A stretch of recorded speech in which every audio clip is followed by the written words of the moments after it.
Hello friends, welcome to my Flatearthology, a brand new series, and this first upload, Space to Rome, the remarkable work of landscape photographer Andrew Struder, and a personal thank you for letting me use his work for this intended upload. Now, from 2019, he states, Space to Rome is a film inspired by all the unique structures, patterns, and overall otherworldly landscapes found in southern Western America's public lands, in hopes of protecting them. The project is dedicated to all the people who preserve the history of and protect our public lands. Here is the link to the website and will also be below, so we can all remind ourselves of the hidden truth here on plain Earth, that not only is it flat, folks, but there is only inner space, captured spectacularly here on Earth, with no fancy special effects or any layer blending techniques or editing. The pictures are breathtaking in stature, showing our Earth is not all doom and gloom. Most of us all cramped together in overpopulated areas on the plain, even the very rich. There is still a lot of beauty left on our flat Earth friends, and sadly a lot of places unknown to most that are used to fool and perpetuate the fallacious globe Earth theory. Now, upon first glance, you can be thinking that you are watching something straight from a distant light year away planet. One that's not made up of entire gases, that is, a terra firma one, like Mars for instance. But who can blame you? It's not your fault. The choice was taken many years ago. And seeing these pictures can only create more doubt. These genuinely look like they're other planets, don't they? A few tweaks here and there, who could possibly tell? However, in reality, unfortunately, this is not the case. You can only eat a Mars. This is our beautiful, majestic Earth in all her amazing glory, and Andrew has captured something truly spectacular with the Space to Rome series. And also time-lapse footage of the comet Neowise peacefully drifting over Mount Washington in central Oregon before fading away with the morning light. Showing in glorious detail, again friends, how clearly the Earth does not move 1 degree at all, and the nighttime stars are moving like a child's mobile toy around the cot or the crib as peacefully as a dove, then breaks into daytime. It's one continuous cycle, friends, nighttime to daytime, geocentricity at its very best. And always thinking flat Earth, of course, friends, the truth is self-evident. There are many time-lapse photos and videos from many others that show you the Earth does not move 1 iota. The Earth cannot spin, friends. It really can't, because it's not a cartoon ball. The sun during the day moves around overhead and the moon at night time. The plants know it, the animals know it, the seasons know it, time-lapse knows it, and you do too. If you're wanting a tan, you move to follow the sun, don't you? How many really think that when you are on holiday, if you're lucky to go on one now, or in the back garden, it's not the sun that just moved in the last hour, it was the Earth? Try and let that sink in a minute.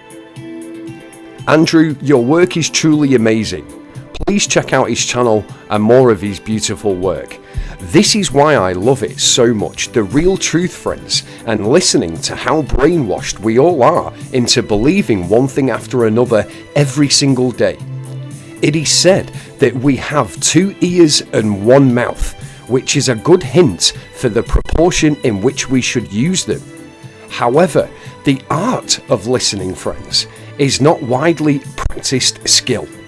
Listening provides much useful information, yet good listening skills are not that common. Don't you agree, friends? Now, what I try and show on the channel and with all of your senses, including the necessary common one, will always prove a flat earth and never a spinning globed one. It doesn't really take much to see NASA is the director and the world is the stage. There is still plenty of space left here to roam on plain Earth. Ask Andrew and his team. Most are simply afraid though, friends, of coming to terms with it or openly saying it, even admitting it, when presented with solid, hard, tangible proof and evidence the earthland is really flat, resting upon the very waters. It's not a spinning ball where the water sticks to the outside. You all know liquid water will not and cannot stick to any type of ball from the outside of it, especially very large bodies of it, and we're talking in the trillion tons of it. Thus becomes even more laughable when you add the spin and adding the word gravity to explain it scientifically. This does not do that, my friends, I'm sorry to say. Thus, I can only adhere to the real science of nature, empirical truth, and the psychology of human beings, animal beings, and plant beings. You are all formed by the four elements: earth, air, water, and fire. These elements go way beyond the physical, friends, and even manifest as personality traits and energetic forces too, like your aura, etc. Also, people need to realize that biblical knowledge opens a clearer window into one's understanding of why we also see the world as it is today. Remember, beliefs create the reality you believe in, live in, work, rest, and play in. The earth has an ancient natural history that can be deciphered from the geological record if one dwells that little bit deeper. The earth is very vast, and there are places we know next to nothing about. Places that look like different alien worlds, but they are not. They are all here on our earth. Now, it also has an equally important ancient spiritual history that can only be deciphered from a correct Holy Bible. Knowledge of both, and thus enlightenment through the Holy Spirit and geocentricity, brings comprehension of the proper context of Earth's geology, the shape of the Earth, and most importantly, the why, friends. However, the world we once knew is now no more, and freedoms have gone to a degree. The NWO is here, so making you realize the earth is flat and you have a real purpose here is getting even more harder now. But nevertheless, friends, the fight will be strong from my end. You can count on that. Even if it takes a few extra weeks to get the uploads out, as I always do this by myself. So hit the sub if you are new to the Flatearthology, and thank you for your time. Thank you, Andrew, again, and I will see you all in the next one. Stay safe, stay frosty, and stay flat.